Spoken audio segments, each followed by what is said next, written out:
హల్లెలూయా హల్లెలూయా హల్లెలూయా.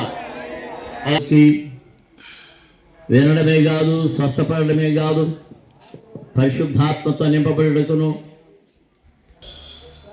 వరుసగా ఆ ప్రకారంగా ప్రార్థనలు చేయండి.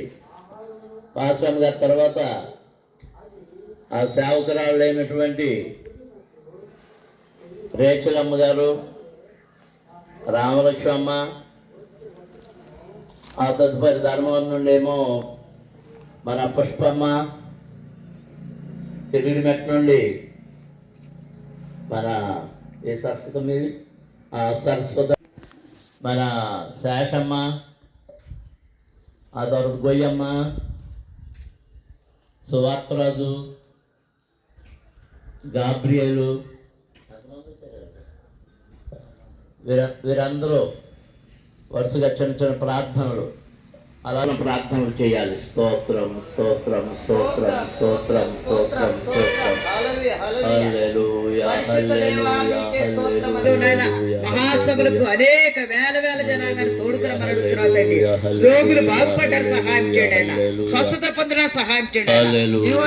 పాపులు మారుమతి పొందిన సహాయం చేయమడుతున్నారండి. రాజా మీకే వందన స్తోత్రం నాయన. నూతనముగా నాయన అనేక మంది ప్రభా నాయన ఆయన రక్షణ పొందుకునే భాగ్యం దైత్యమడుతున్నారండి. రాజా మీకు వందన నాయన.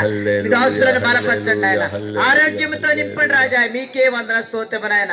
మాకు కావలసిన ఈవులను ప్రభా మీరు పరలోకము నాయన తెరచి నాయన మాకు అనుగ్రహించమని అడుగుతున్నారండి నాయన. నాయన శరీరాహారం కోసం నాయన ఎన్నో కావాలి నాయన, అవన్నీ మీరు అనుగ్రహించమని అడుగుతున్నారండి నాయన. స్పీకర్లతో మీరు ఉండండి ఆయన. మంచి మంచి వర్తమానం మాకు దయచేయండి ఆయన. వస్తున్న ప్రయాణికులతో మీరు ఉండమని అడుగుతున్నారండి. మా ప్రతి లోటు తీర్చండి ఆయన. సంఘమును దీవించండి, సర్వత్ర విశాలపరచండి రాజా. మీకే వందనాలు తండ్రి. స్తోత్రం స్తోత్రం నాయన. ఇప్పుడు నాయన ప్రార్థన మీ పాద సన్నిధికి చేరిన ఆయన మహాసభ గంభీరముగా ఆశ్చర్యముగా అద్భుతముగా తన సహాయం చేయమని యేసు నామమున అడుగుతున్నాను తండ్రి. ఆమేన్. స్తోత్రం.